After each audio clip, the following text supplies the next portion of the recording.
Hey team, how you doing today? I am Sergeant First Class Roundtree. I am highly motivated. I'm excited to be here. I'm excited to be your military science instructor at the University of Puerto Rico Rio Piedras program, and specifically, I get the opportunity to work at the UMET Intermetro campus. So before I get started, I want to talk about a couple of things. First of all, we have to start out with our safety considerations. So safety, we know in the military, is a critical factor. Why? Because we always have to do risk mitigation. Risk mitigation meaning we know that there are dangerous considerations out there, whether it's driving to work, whether it's going outside to get the mail, right? So what's considerations we need to have in order to protect our element, whether it's our family, our friends, or our organization. So right now, before I get started, I just want to say something. Hey, listen, especially to talking to the millennials, Gen Xers, or even some of these baby boomers that are still a little excited. It's important that you take the proper precautions necessary in order to protect yourself, i.e., what I'm doing right now, hey, I got this mask on. No, I'm not going to wear this mask during this presentation. It's fogging my glasses up, right? But I just want to demonstrate the importance of wearing your mask and doing whatever it takes to maintain safety, i.e., if you need to wear gloves, do that. Make sure you maintain social distancing. Do whatever is necessary because the pandemic is serious. Yes, people are getting infected, and we can protect ourselves. You are powerful. You are not a victim to the situation.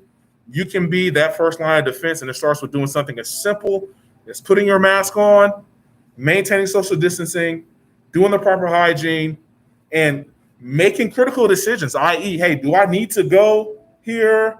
Do I need to go there? Can I avoid that situation, or can I visit another time, or can I call? Can I do a YouTube video? Can I email? Can I text? Just take the proper precautions. Also, if necessary, go ahead and get tested. I was fortunate enough, as well as my cadets, to go get tested to make sure that we were not carrying the virus. Go get tested if it's possible. Before you travel, get tested. After you travel, make the wise decisions, not just for you, but also for those who might be predisposed, right? So just keep those in consideration. Before I get started, I had to talk about safety considerations because it is critical that we don't act like, hey, nothing's going on. Maybe people in your environment might not be infected. Maybe your family's safe. That's great. But let's keep it that way, all right? So I'm going to actually continue on this without this mask. But I want to demonstrate the importance of us actually working together and thinking about the community. We are not just here for ourselves. We are part of a greater community. We are part of a team. Everybody's part of a team. All right, so before I get started, I want to talk about a couple things. Hey, first of all, it's a great opportunity to be a leader. It is something that I believe is a privilege, and I love to serve. Being a part of the United States military gives me that opportunity to actually be there for somebody else. My whole focus is not just about me as an individual person. As a servant, I know that I'm here for an overall purpose, right? To serve my nation, to serve my subordinates, my seniors, my peers. As a non-commissioned officer, I have the responsibility to be an advisor, not only for those who work with and around me, but also those that are senior to me, so they can make the proper decisions that are necessary for them to represent our nation and our government and every one of our taxpayers, as well as this global community that we're a part of. So first of all, I want to say that if you have the opportunity to serve in the military, you have something that you cannot pay for. You cannot go and, pay for the opportunities that we have to serve in the military. However, this opportunity is not for everybody. I don't want anybody to be confused about it. Everybody can't be a servant, right? You do need to be qualified. You have to meet the qualifications to be a servant. And we're going to talk about some of those things a little bit later. But I just want to, first of all, talk about that it is a blessing to be a part of an organization that does believe in servant leadership, that teaches critical principles in order for you to be a strategic leader worldwide, an effective leader worldwide that can work in any environment. So just like I got done talking about safety consideration, risk mitigation, things like that, it's critical for us to think about what's going on right now in the time that we're living in. What are we dealing with right now? We're dealing with challenges with unity and diversity. These are issues. There are people in our nation who don't feel like they're a part of the conversation as far as access, as far as opportunity, as far as constitutional rights, as far as benefits. There are people who don't feel like they're being included. Now, you might say, hey, well, that's their problem. Or you might say everybody has, the same access and the same opportunities, right? Regardless, if anybody in our community feels like they are not giving the proper opportunity or the proper access to something, as a member of a team, we all empathize, right? And we go down and we meet them where they are. I want you to know that being in the military has helped me, in particular, coming from my background, to think about the organization from a large scale level, not just me in my foxhole, not just me in my vicinity, in my area, but I now think about every level of leadership and every member of my team. And it's now my duty. I take the ownership. I carry the burden of whatever weights that they might be bringing with them, and also aiding them in providing solutions how they can alleviate that weight or those structures that they might feel are obstacles to their goals. This is what I do as a profession, as a leader, as a United States Army soldier, NCO, leader, non-commissioned officer. I have been equipped with the opportunity to learn how to place myself in the position, in the fighting position, in the trenches or wherever that person is, and look at life from their vantage point, and then aid them, one, listening to the things that they see, their feedback, right? And then also providing some tools, if I can, and or taking their assessment to another level to get solutions. So with that being said, I have learned how to be a servant leader by placing myself where the fire is at, and then being resolute and finding ways to put that fire out. Now, some of us have not been actually challenged to do it in the ways that you get the opportunity to do so in the military. What am I talking about? Let me give you an example. First of all, when I joined the military, I was from Kansas City, Missouri. I lived in Nebraska for a stint. I lived in Colorado for a stint. So the Midwest is really the region I'm from. When I joined the military, I actually started working with people from all over the Union. And I'm talking about not only just in the mainland, I'm talking about Alaska, I'm talking about Hawaii, I'm talking about the Caribbean, in particular Puerto Rico. I had the opportunity to actually work with diverse backgrounds, religious, gender, sexual orientation, you name it. I was challenged with the opportunity to actually see things from a different way of thought. What that did was expanded my world. It expanded my world and it expanded my options. This is why the time frame that we're living right now is really calling for another generation of leaders, a generation of leaders that's willing to look at this fire, look at the weights that some of the members of our teams are facing, and not be afraid to touch those subjects, not be afraid to say, hey, how you doing today? What's going on? What's on your mind? In the United States military, I have been privileged with the opportunity to have those conversations in the workplace and also find solutions for people to feel like they are a part of this team that is their team. With that being said, in the ROTC program, we're here to equip tomorrow's and today's generation of leaders that are ready to take on today's challenges as well as the unknown dynamics that might come in the future. How do we do that?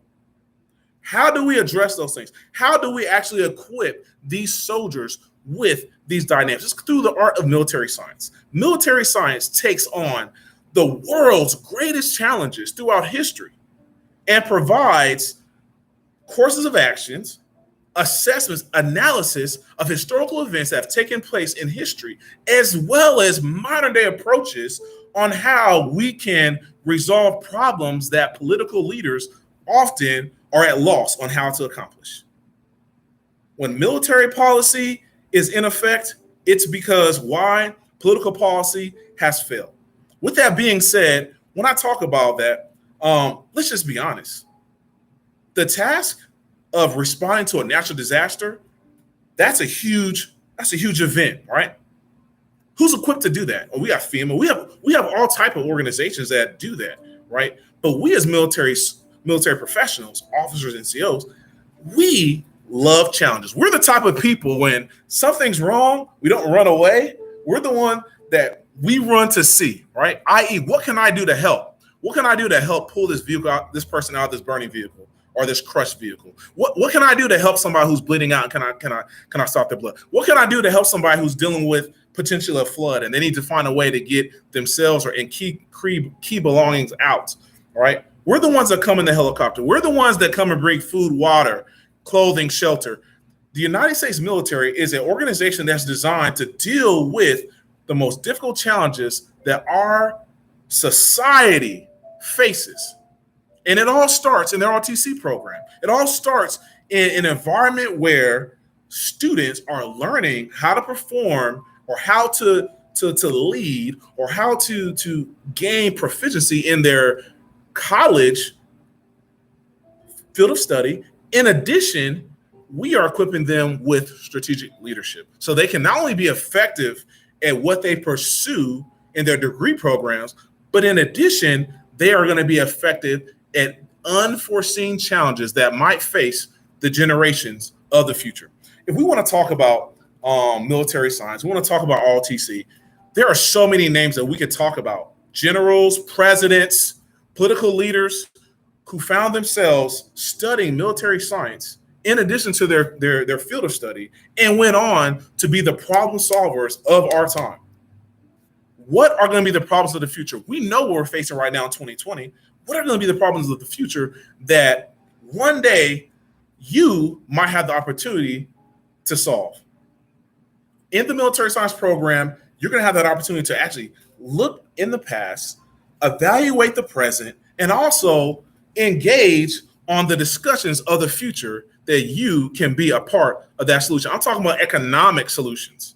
I'm talking about natural solutions, i.e. dealing with nature, right? Because in the military, we address those things. We pay attention. We do science. We do research. A lot of people are unaware of the amazing career paths that are in the military that are waiting for them to embark upon in order to be that change. Now, this is not for the faint of heart. This career is not for those people who want to sit at a desk for the rest of their life, and sit back. These are people who get up and get out and go and make it happen. If you are one of those people that are excited about, hey, what can I do to not only learn something, but what can I do to give back and be a servant to my community, to my neighborhood, to my city, to my town, to my country, to the world? ROTC is the place for you to gain that knowledge, those tools, so you can go serve on a higher level. So my name is Sergeant First Class Roundtree. I am the military science instructor for the ROTC program at the Intermetro campus, who also serves UMET. And at our institution, we aid anyone from a sophomore, junior, and senior, based on the trimester system we have at our campus, in the process of becoming an Army officer. Now, what is that going to mean for you? Well, I'll tell you what's going to mean for you. It's going to mean that you're going to challenge yourself. Well, what do you mean by that? Well, first of all, we're going to have academic standards for you. We're going to have academic expectations that we are looking for you to maintain. That means that if you're going to be in our program, we're not looking for people who are getting by. We're looking at people who exceed the standard. That means that you need to exceed the standard academically in order to qualify to be an Army officer. Now, understand that when you become an Army officer, you're not joining the Army and just doing what you're told. You're going to be given the responsibility of a section, of a platoon, where you might be responsible for anywhere from 14 to 40 soldiers every day, their welfare and their efficiency and effectiveness. That means that we're looking for a high quality, high tier leader. And that leader is you. It's my job to aid and assess and evaluate you and also equip you with the tools you need to do that job on a high level and demonstrate the Army values. One of those being honor. So with that being said, we want not just a couple, we want a few, but we want some good men and women who are willing to take on that challenge was also requires an academic expectation. In addition to that, academic expectation is a physical fitness expectation. What is that? That means that, yes, we do not want fat bodies, right? We don't want people who don't see an importance of maintaining a certain level of physical fitness so that if the weather is hot, they are capable of sustaining themselves. If the weather is cold, they are capable of sustaining themselves. If they need to go a long distance, they are capable of sustaining themselves. They carry themselves in a way that provides a posture of confidence, of due diligence, because we do know that physical fitness has a strong impact on leadership. And a person who has strong physical fitness also means that person is going to have the stamina and the endurance to navigate a challenge for people who are willing to do the work, that have the character that is necessary for them to be effective, not only in Rico, but also to be effective worldwide. So here we are, waiting on you to let us know what we can do to create a future that is going to be something beyond your comprehension or even your capability to understand. And why do I say that? Because I'll tell you, I started my journey in the military 14 years ago, and I had no clue of the capacity that I would have to learn and to earn. What does that mean? That means my journey as a student is a lifelong process. I don't have a profession where you master it and you're good. I don't have a job where 2 or 3 years you got it. I have a job where I'm constantly placed in an environment or a system or a structure where my mouth and my ears are open and my eyes are wide to receive knowledge. And not only knowledge from leaders, but subordinates, from peers, and from counterparts that I work with, not only in the US, but worldwide. In addition to that, as I continue to learn and demonstrate my knowledge, I continue to earn. I earn financially. Something that we also don't talk about is the feeling that you have of accomplishment that you earn when you practice something and you go through the disciplines necessary to master that craft.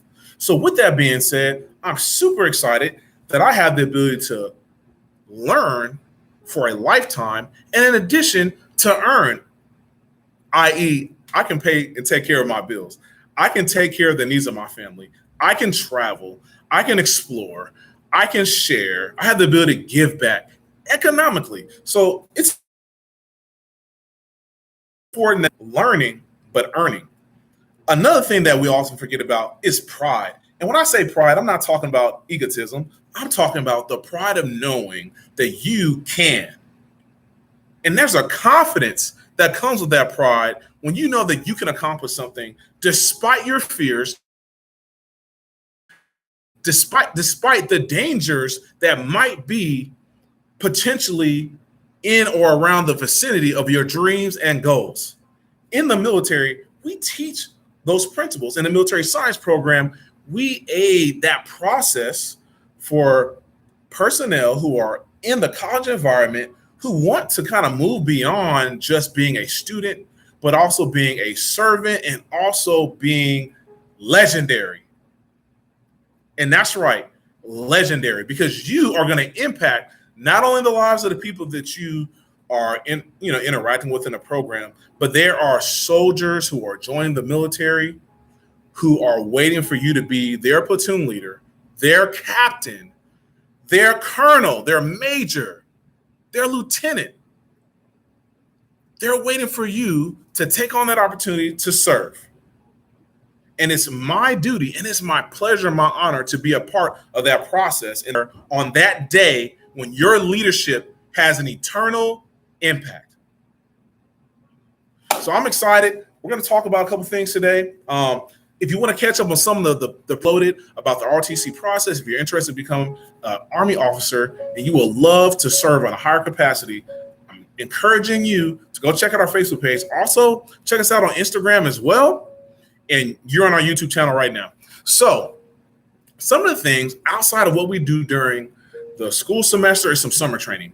And I've talked about it before, but I'm kind of running some summer training. So a couple of things that we do, for example, we do basic camp. What is basic camp? Basic camp is an environment for you to kind of see what the initial requirements are. So you're going to have the opportunity to interact with drill sergeants. You're going to have the opportunity to fire and fire weapon systems, to do some land navigation. You're going to have the opportunity to actually go out into the field and do things without power, do things without the conveniences that you're so accustomed to, and get comfortable with nature, get comfortable with being outside, the weather, the insects, the animals, and recognize that those things are actually things that you can benefit from spiritually, physically, socially, tactically, in order to accomplish whatever mission that you might have. Because we do know that when we go to Africa, when we go to Asia, when we go to different countries, different places, we want to be able to go anywhere and not be afraid of the terrain, but be able to use the terrain to be able to navigate and also to increase greater relationships with people.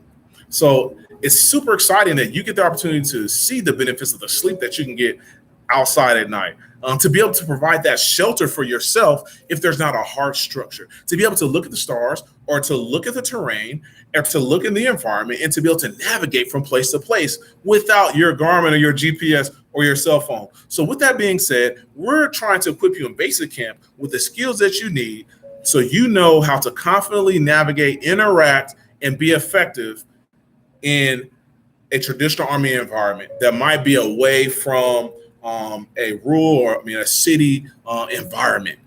Just give you that confidence to get outside that house and to relax and to be comfortable and to learn and to interact with nature on a deeper level.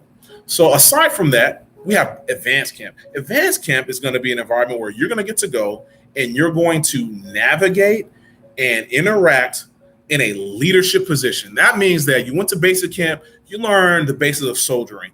Now at advanced camp, you're going to have the opportunity to actually lead a platoon of your peers through various challenges, various environments, various terrain, various situations that will assess your ability to make decisions, to make assessments, to be able to give instructions and commands, and to be able to fix whatever situation you find yourself challenged with, right? So you're going to have that opportunity. You're going to have that opportunity to challenge yourself physically, mentally, and socially away from your traditional college environments. You're going to get the opportunity to travel to various locations and be given the opportunity to meet people from all around the Union. So it's a great opportunity that you're going to have at advanced camp. But in addition, there's additional schools, additional identifiers, additional skills that you're going to be able to explore potentially if you do well on a high level, i.e. airborne school, i.e. air assault school, which is going to be a school that's going to teach you how to, one, rappel down a mountain, rappel out of a helicopter, fast rope operations, to be able to identify different, to be able to use and how to use aircraft to move water, food, clothing, life-saving material from one place to another, how to load that, and also how to unload it from an aircraft that's in the air. So that's something you get to experience specifically in the air assault school. In addition to that, you might have the opportunity to actually do airborne training. What is that? That's forced entry. That's going to give you the opportunity to learn how to rig your own equipment up, to put on your equipment, to make sure everything is good on your equipment, and then to be able to exit an aircraft, a high-performance aircraft, potentially, right? And then be able to get to the ground safely. And after you get to the ground, be able to move on to your assembly area and prepare for whatever mission that you have. So this is going to give you, one, the confidence in your equipment. Two, is going to give you the excitement of being able to navigate through the air, which, by the way, I'm airborne qualified, and I will tell you, it is an amazing experience that you'll be given, and you'll have to actually develop confidence in your equipment and aircraft to navigate through the air. And also when you get on the ground, your ability to navigate after you arrive on the ground in a very quick way, and from after leaving a separate environment. These are things that like people pay thousands of dollars to do, that you're going to have the United States military through your military service sponsoring you to have these opportunities and to develop your knowledge and your capability to be able to solve whatever problems that potentially could come up in the future for our nation, and also to protect those who are in need of support. So that's just a little bit of a discussion as far as summer training. Something else that's really beneficial for you is DOI, and that is, this is an institution that's designed to aid you in increasing your English proficiency so that you can go on and lead soldiers, regardless of the fact that maybe English is not your first language. And, you might say, well, I can speak English. Well, can you speak English in a way that you understand what people are saying to you? How well do you write English? And can you speak into a formation of 40 to 100 plus soldiers? And will they be able to understand you exactly what you want them to do? DLI is going to aid you, it's going to test you, it's going to evaluate, it's going to assess your ability to be able to articulate that. And in the ROTC program, you're going to have 2, 3, 4 years to actually get that proficiency in English. You're going to have a instructor who, in most cases, were commissioned themselves, and they're going to be there to support you on that journey to become proficient in speaking the language of English. With that being said, think about how you can take your family to the next level just because you're going to be bilingual. In addition to that, you can test in the military and then be paid an additional stipend just because you are Spanish and English capable. So just want to throw that out there. Something that you're going to have the opportunity to pursue. DLI, which will benefit you in gaining that English proficiency so you can be effective in your instruction and your leadership as an Army officer. So branches of service, and I talked about a few of these in my last videos. Again, I would encourage you, if you can, go back and check out the videos that I posted on the Facebook page to get a little more information on the ROTC program.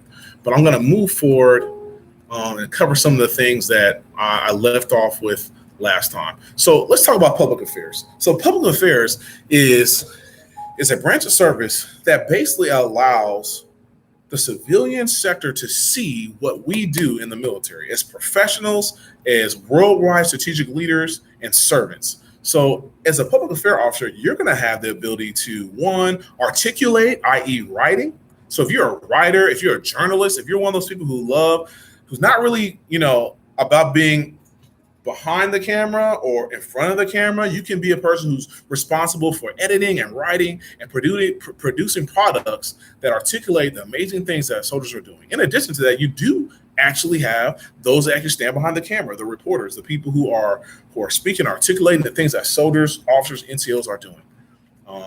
There's going to be video production. You're going to have to be able to navigate social media. You're now being the case that articulate the amazing things that public servants are doing worldwide. In addition to that, you have the Quartermaster Corps. The Quartermaster Corps, those people are skilled in their ability to supply the force from anywhere and everywhere in the United States, as well as worldwide. So the Quartermaster Corps are going to be the people who, when you need something, they know what you need. You just tell them the problem, and they'll provide you the product that you need in order to accomplish the goal. If you think about, even right now, let's take COVID-19, and we think about some of the dynamics.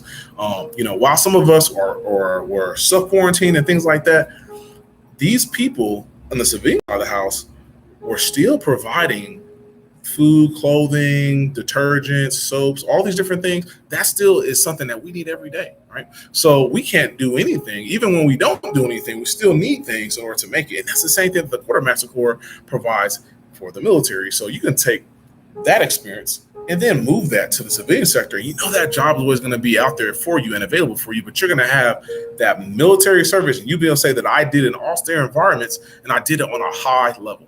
So Quartermaster Corps is a great branch that you can serve as an officer in that gives you the Signal Corps. Even what we're doing right now, this is on YouTube. If you look at what the Signal Corps provides and what it does, it is a organization or a branch of the military that is responsible for providing communication. That's on multiple levels: telephone, internet, radio communication, right? So we can't effectively accomplish any task if we don't have that radio communication. That radio communication is critical in order to communicate what we need, where we're going, where we're at. Everything hinges on our ability to communicate. Often when you talk about relationships, people say, we can improve our communication. Communication is critical. So if you can't talk, guess what? There's not a lot of things that you can do if you cannot communicate with somebody. So it's important that, we have access to interact with one another, and that's what the communication branch does through the signal corps. So if you're a high-tech person, you love interacting with computers, you love interacting with the internet and devices and things like that, boom, that is the career path for you. Special forces, these are the guys that take infantry to the next level. They say yes, boom, we start a foundation as an infantryman, but we build on top of it, and we are the people that when everybody else says no, when it's too hot, when it's too cold, when it's too high, when it's too dangerous, these are the people that know and are confident in their abilities to create solutions to resolve whatever problem is necessary. In addition to that, these people are capable of going anywhere in the world and teaching, coaching, and mentoring people to be able to stand up for themselves and to defend themselves against any potential threats, as well as to build up independence, self-sufficiency. These are the people who you leave them in a room, you give them a problem, they come up with a solution, and they don't come up with excuses. So if you're one of those people who's like, hey, you know what? I'm an agile thinker, and I'm one of those people that's going to work harder at being smarter versus working harder. These are the people we're looking for as far as the special forces community is a hard-working, smart workers, right? So if you're interested in a career path you cannot find anywhere in the world but in the military, and you want to be able to say, I was a Green Beret, or I am a Green Beret, and to maintain the tradition and the history and the culture of the special forces, boom, come talk to us. We can help you along that path. So the next thing I want to talk about is transportation. Transportation is huge.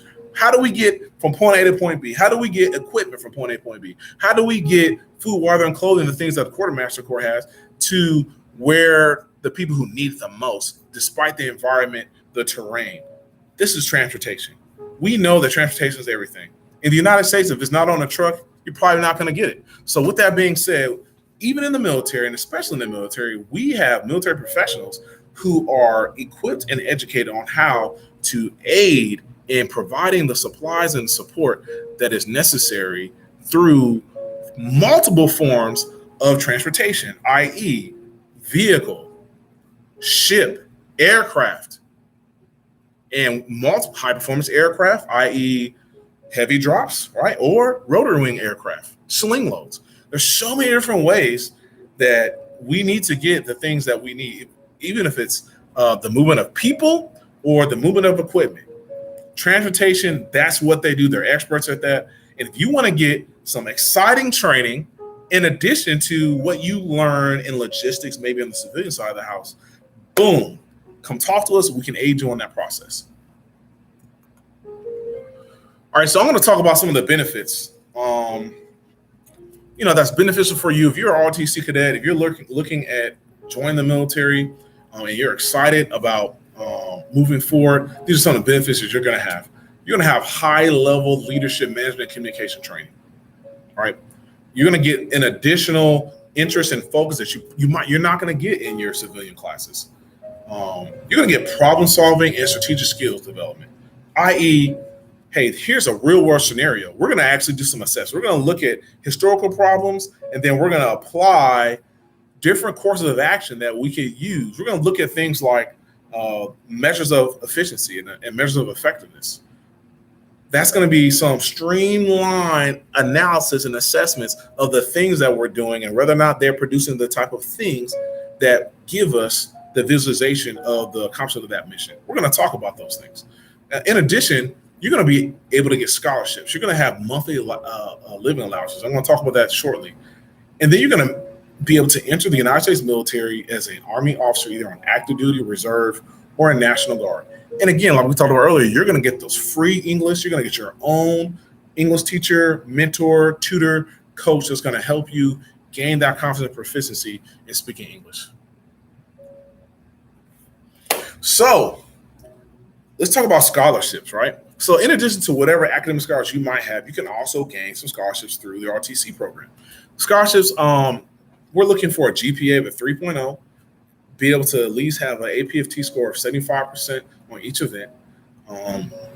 For those scholarships, we're looking for a OPI of a 90, a 2.2 for your for scoring on your. I'm sorry, I said that wrong. we're looking for an ECL of a 90 and an OPI of a 2.2. So you'll learn more about that. But it's going to be a written examination. Then you're going to have that one-on-one actual correspondence examination where the instructor is going to see whether or not you're capable of talking, responding intelligently, and comprehension in a conversation. So that's huge. Something that I'm still trying to work on myself here in Puerto Rico. Because sometimes I know what people are saying, but I'm not really sure how to respond back to them. So you're going to be able to have that confidence in that conversation. So you won't be one of those people who's talking, but then you're kind of like, I don't really know what they're saying. You're going to gain that mastery. But again, the higher you score, the more eligible you are to get some of these scholarships. In order to qualify for the scholarship, you're going to have to get assessed medically just to make sure that you are physically capable to do the training, that you're going to be able to be safe when you train, and then also that you have the capacity for your physical fitness to increase. You're going to need to, provide that transcript, and then you're going to have to apply your course load to the 104R so that we can kind of place you for a mission set that you're going to graduate, and just make sure that you're on course to graduate at the specific time for commission. You're going to need a police check. That's going to be a requirement for a scholarship, is to ensure that, there's nothing that's in your past that will prohibit you from being able to take that leadership position for soldiers in the future and to be able to effectively lead them. And of course, yes, we're going to need actively maintaining updated transcripts to be able to measure your effectiveness in your academics while you are in school. So some of the things that MS1s are able to benefit from, and that's like a freshman military science student, first year MS1, is a $300 monthly stipend. And then for MS2s, which are your juniors, MS3s, which are typically your sophomores or your first year master's degree students, or MS4s, which are typically your seniors or your second year master's degree students, you pretty much get a $50 increase. It'll go from $300 your freshman year to $350 your sophomore year to $450 your junior year, or $500 to $500 your senior year. And then again, if you are a master's student, you're going to probably start out at a $450 for that first year and then move up to $500 for that second year. So with that being said, let's talk about, hey, how is life going to be, once I finish, I get my gold bar, boom, I'm an Army officer. Let's talk about some of the benefits and some of the economic support for me to be able to serve my nation. So you're looking when you're looking at commissioning as a lieutenant into the best military and the best Army in the world, United States, in the world, you're going to be looking at starting out with a base salary of $32.87. So $32.87 is like your take home.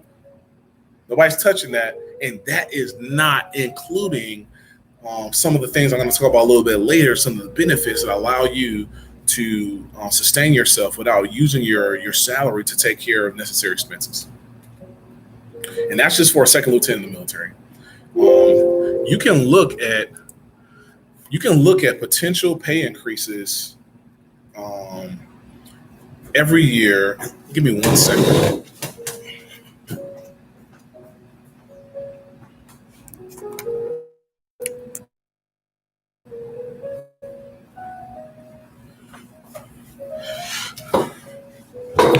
So you're looking at potential pay increases every year of 1.9 to 3.1%. And that basically is going to be a $100 pay increase about every 2 years. So you're looking at constant pay increases just because the price of living is increasing nationwide, and the United States military is going to stay with that so that their soldiers are taken care of while they serve. In addition to that, medical is taken care of for all your dependents, your spouse, your children. They don't have to worry about somebody gets sick, somebody break a leg, how are you going to pay for it? That's not coming out of your salary. You'll have TRICARE. You'll be able to go and get whatever needs are necessary for your dependents taken care of. That includes physical health, mental health, you name it. They're going to have access to nutritionists. They're going to have access to dentists. All those different things are going to be something that you will have access to be able to support your family. In addition, you're looking at a stipend for just allowance for your housing, i.e. your rent, your mortgage. So you're going to have a housing allowance. You're going to have a competitive or comparative allowance based upon where you live. So if I live in a certain area and the average rent for a location is $1,500 or $600 or $2,500 if you're in New York, right? Wherever that is, the military is going to look at that average requirement for rent and a mortgage, and they're going to provide you with that so that you're able, not going into your salary, not going into the hole in order to make it to have a place to stay for your family, but depending on how many dependents you have, right? Something else that's important is that you will get a stipend for your meals. You'll get a subsistence allowance for your meals. Sometimes you're going to be training, and you're not going to be in an environment where you can like go make something in your oven and go to work. So the military is always going to cover you to make sure that you don't have to worry about how you're going to eat. We care about how you're going to perform and giving you the equipment and the tools that you need to perform on a high level. So you're going to get a meal stipend just so you have that sustainment. You have to worry about eating or how you're going to provide your own meals. So you will have that. In addition to that, you have the opportunity to actually study. Actually, while in the military, you can use your tuition assistance. You can use various systems. There are actually assignments that will actually pay for your master's degree. So there's a lot of options and access that you have while you're in the program studying to be after you're in the military, studying to be a better officer, because the Army wants you to increase your knowledge and your proficiency in your field. So if your field is benefited by an MBA or benefited by certain certifications, the military is going to put you through those programs so you stay competitive and comparative to your civilian counterparts in that career path. Something you can't beat is 30 days of vacation that is provided for you every year. So that means that every year you're going to have 30 days paid vacation to be able to go wherever you see fit, take your family there, and you're going to get paid every one of those days that you're on that vacation. How many jobs offer 30 days of paid vacation? So it's a huge incentive, a huge blessing that military service members are able to be benefited from and blessed by. In addition, you're going to be able to have life insurance, $400,000 at a low cost, made available to you in case a situation happens and there's a transition in your life, i.e. you lose your life. Your family will be able to at least get a low-cost insurance for you for $400,000 provided by the military in case of an emergency or a situation. So that is huge. With that being able to say, we are able to go worldwide travel. Not only will you get access to worldwide travel through your duty and your responsibilities, but also by being maybe near an Air Force base, you can catch MAC flights and you can catch no-cost flights. I was stationed in Alaska. I was able to catch a no-cost flight to, if I wanted to go to the mainland, if I wanted to go to Hawaii, if I wanted to go to Japan, there are no-cost flights that if I wanted to, I can get on, I can take my family, and we could go there. I could spend my leave time and then wait for another flight and head back to Alaska. So there's a lot of things that you just have no clue that you have access to just based on your decision to serve in the military, supporting you as you support our nation. So just something I just wanted to share with you guys so you be aware of the access and opportunities of life beyond your service in the ROTC program. As you're learning how to be a soldier, how to be a leader, then you move beyond, and there's a lot of benefits for you as you decide to serve. So before I continue on, as we get ready to close, I just want to share this with you. You can reach out to us at the Intermetro Gmail account at inter.metro.bco.rotc@gmail.com. Additionally, you can find us on our Facebook page at facebook.com/inter-metro-rotc. Also, we are on Instagram. You can find us at inter-metro-rotc. And also, our host campus is at the University of Puerto Rico, Rio Piedras. You can find us there. Talk to our RUB, Mr. De Jesus, or you can contact me and Captain Tirado here at Casa Reyes, and we will love to serve you and aid you and assist you on your journey to become an Army officer. So without further ado, just very grateful that I had the opportunity to speak with you today. Maintain the safety that's necessary in order for us to sustain during this time, during this pandemic. Encourage you to do well, continue to do well in your classes as you're pursuing your degree programs.